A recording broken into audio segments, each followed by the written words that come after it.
What's going on? This is the first video on this channel. The whale Nomad. That is me.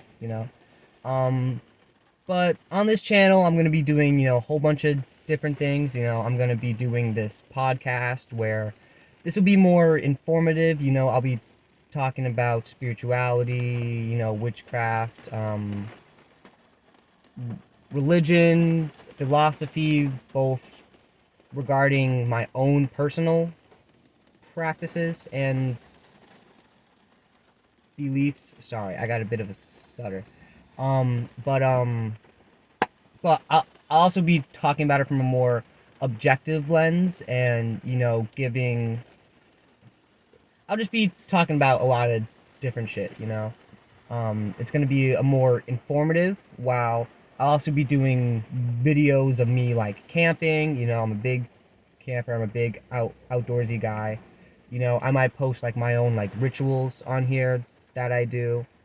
Um, and one day in the future, I also hope to do like journalist pieces. Um, but yeah.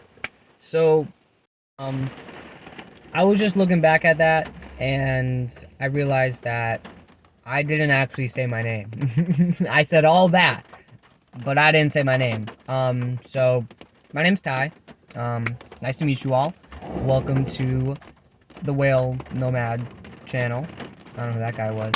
Um, I guess I can like we could call ourselves the pod. Like a pod of whales. Uh, but yeah, continue. Sorry, I'm pretty. I don't know. First episode, I'm a little jittery, jittery. I feel like for the podcast, I'm not gonna cut too much out like I would with a video, just because this is me. I'm giving you my full self. We doing it one go. Except this isn't one go. This is the second time I filmed this little intro bit. But yeah. So this episode, I'm gonna kick off with talking about Ares and Aphrodite and how I view them. Um, Aphrodite is a goddess who is very close to me in my pra- practice. I honor her very frequently, and I think about her almost every day. But but I'm gonna be talking about how like I view them and how I see their interconnectedness. So we're gonna be talking about Ares, Aphrodite, but also their children, because I think it's really important to the dynamic that I'm trying to set in here. So first, I want to introduce Aphrodite, right? We all know her as the goddess of love and beauty and sensuality, and these are all things that are very integral to who she is, right? Um, but she also has war aspects, and some people will just write that off as like her being, you know, in a relationship with Ares, but she war is something that is pretty common with her, and very just yeah, very frequent with her in myth, from the Trojan War to the um, Gigantomachy, which is the war with the giants. Um, but yeah, just circling back to her like love aspect, this is something that she's just like love as everything. She's this like all-encompassing force of love, like any kind of love. Aphrodite has some rule over it, and yeah, there are other gods for more like specific aspects of love, but Aphrodite is that kind of like HBIC, head bitch in charge. But her beauty side is something that is also pretty complex. I want to say, because there are these two really common epithets of Aphrodite. Aphrodite Orania and Aphrodite Pendemos. Um, Orania obviously refers to her being a child of Oranos. You know how his balls were severed by Kronos and they fell in the sea, and Aphrodite emerged from the sea foam. But I'm bleeding. But it also refers to this more heavenly and divine side of Aphrodite. You know, it's like that just innate beauty of the universe that is Aphrodite, right? Like when you're outside and you're like, damn, it's a beautiful ass day out. That feeling is Aphrodite, right? That is her. But there's also Aphrodite Pandemos, Aphrodite of the people, right? And this is that more like, that more like earthly love. It's like when you walking down the street, you see a fucking bad bitch, you're like, damn, she's fine. That's Aphrodite. When you see, some hot dude, right? He like, sorry, this is like getting into like my own thing. You in the club, right? You seeing some hot guy up there, in his little like shorts, doing his thing. Damn, that's Aphrodite. That's Aphrodite right there. So Aphrodite, she's this dual aspect almost of love, of that just like innate, like, wow, everything's so beautiful, to damn, you so beautiful, like, girl, you beautiful girl. I'm sorry. But but yeah, there are that different aspects. But diving into Aphrodite Area, I don't know. She is pretty frequently in war. Just the whole fucking Trojan War, right? That started because of Aphrodite, basically. You know, bribing Paris, the most, offering Helen of Troy and then giving him Helen of Troy, and then it's like, oh, now we got war, and then but then even in the Gigantomachy, right? Like with Heracles, they did this thing where it's like Heracles hid in a cave while Aphrodite would like lure in like or she would use her beauty to lure in the giants, right? And when she did that, Heracles would get the jump on them and fucking whoop them down, right? And so, and then, obviously in Sparta, I believe this aspect of Aphrodite was honored. But yeah, so we're seeing that like dual aspects there, where I don't think I ever actually stated my point about Aphrodite and Ares. But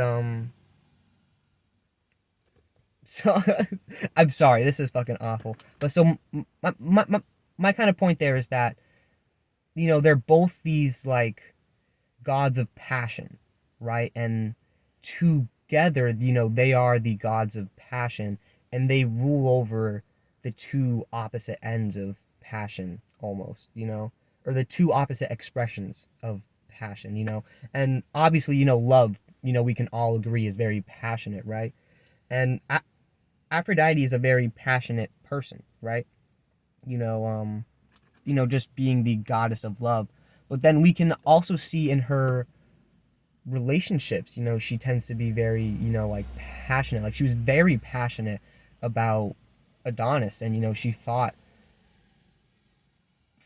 not like physically fought, but like she like really like fought, to like have, it's like, please let me have him, he my boo, he my baby boo, I love him, right? And you got fucking Persephone being like, he dead now, girl, he mine, he mine, he mine. And she's like, no, I want him, he mine, And then Zeus got to come down and be like, all right, ladies, we'll divvy it up, 1/3 of the year for Persephone, 1/3 of the year for Aphrodite, and then 1/3 of the year for yourself, Adonis. And Adonis being a little lover boy, he's like, can I spend that 1/3 with Aphrodite?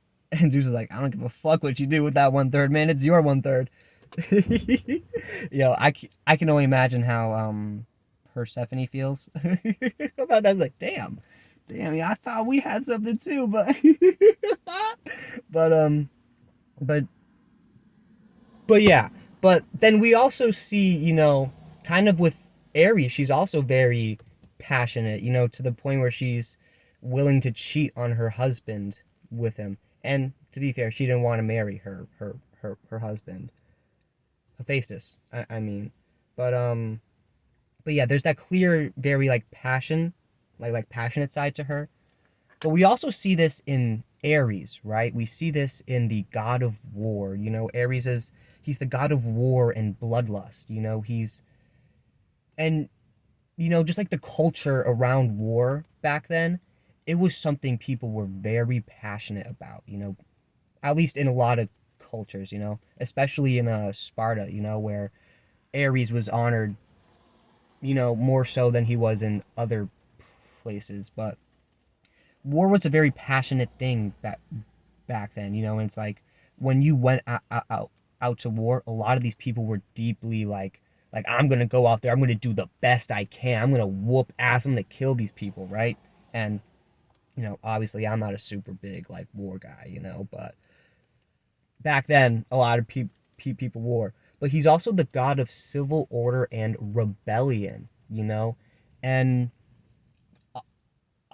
obviously, to create a re- rebellion and establish a new civil order, that needs to happen via a group of people becoming so passionate about creating change that they do that, right? And so, just like deeply within Ares' is domain, he like there's just this clear like passion to him.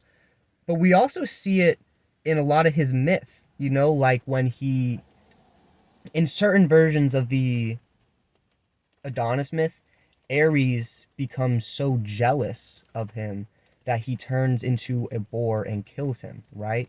And that jealousy, at least the way I'm viewing it, is, from this like clear like passion for his, his woman, despite also getting with other people. I don't really think, the gods really care too much about, polyamory, right? They like cheating isn't like really like a thing with the gods, and polyamory can be a whole separate video, right? I can make a whole other video on polyamory, I can just, sorry, I'm getting sidetracked, but there's that clear passion for, wow, this guy is getting with my girl, right? And I love her, right? She's fucking beautiful. She's my fucking everything. She's my rock. I love her.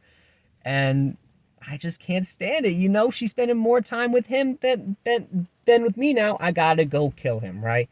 And in certain myths, he does. But he also, right? This is a kind of a crazy myth, right? That a little crazy for the Greeks to be doing. But Ares, right? He had a mortal daughter who was raped by a mortal son of Poseidon, right? A lot of gods wouldn't have done nothing. They would have been like, ah, fuck, man, I can't do nothing, right? Not Ares. Not Ares. He goes down, he murders this kid, right? This kid. He murders this guy, right? Fucking slays him, right?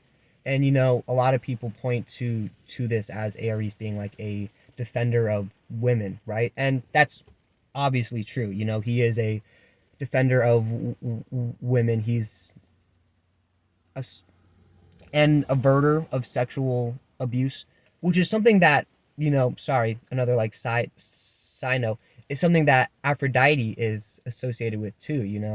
The Greeks back then would also worship her as an averter of immoral sexual desire and action, whether that be rape or in modern times pedophilia. Pedophilia back then wasn't as big a deal unless you were fucking like an actual like 3-year-old. Sorry, I'm kind of mumbling. and that was kind of graphic. I'm sorry. I'm sorry.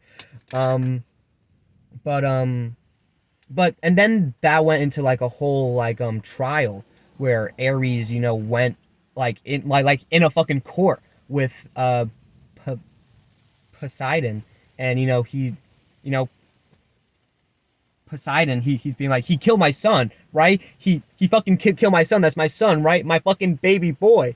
And then Ares is like, rape my daughter. And then Zeus, right? Zeus of all the fucking gods, he's like, he raped his daughter, right? So I like kind of in the wrong, right? Like I can't really say nothing. It's like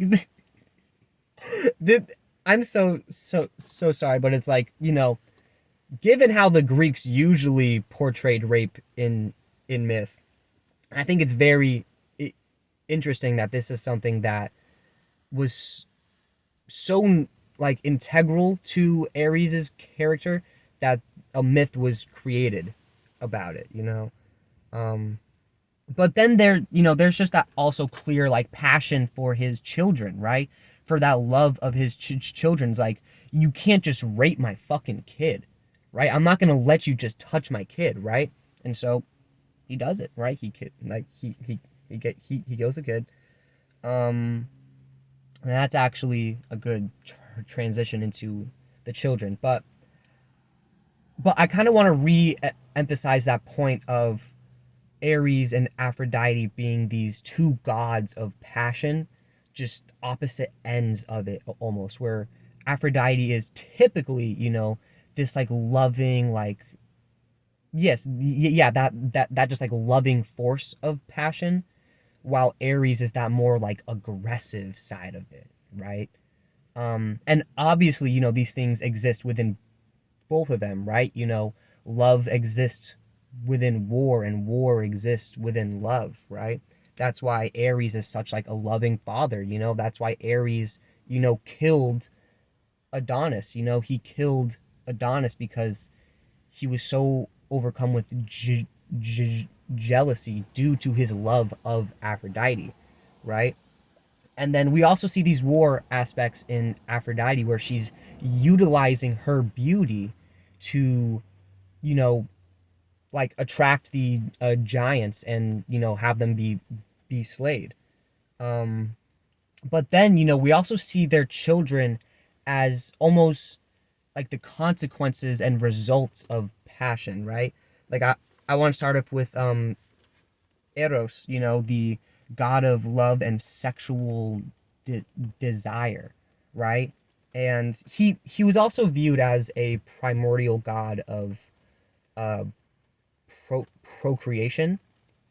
Um, but within his relation to Aphrodite, that sexual desire is often born of a passion, right? And that him specifically being tied with like love and sexual desire, I think is huge, right? And we see how passionate he is for Psyche in myth, right? And that to me is because he is a child born of passion, right? He's born of these two ends of passion coming together, right? And but we also see this with Phobos and Deimos, the gods of Phobos re- representing pan- panic, while Deimos is representing fear. Um, and they would often accompany Ares on the battlefield, being that like fear that is filling them. But being the children of Aphrodite, often there's this connection that is often not really mentioned so much in modern times, but they were also honored as gods of loss, right? And they were the gods of not just fear, right? Like not just this fear of death, but this fear of loss, right? Like this fear of losing something, this fear of losing love, this fear of losing your life, this fear of losing something you are passionate about, right? And that fear is something that is born from passion, right? It's from, these, I already said it with Eros, but yeah, it's just, these two like passionate forces coming together to create something that is born of passion, right? And then there's Har- Harmonia, right? The goddess of harmony, right? And traditionally she presided over marital and like global harmony. Like she would like mediate like wars and stuff like that. But Roman writers oftentimes started portraying her more as like an abstract deity of like cosmic harmony and cosmic balance, right? Um, but kind of going more into that like global harmony and like marital like relationship harmony, right?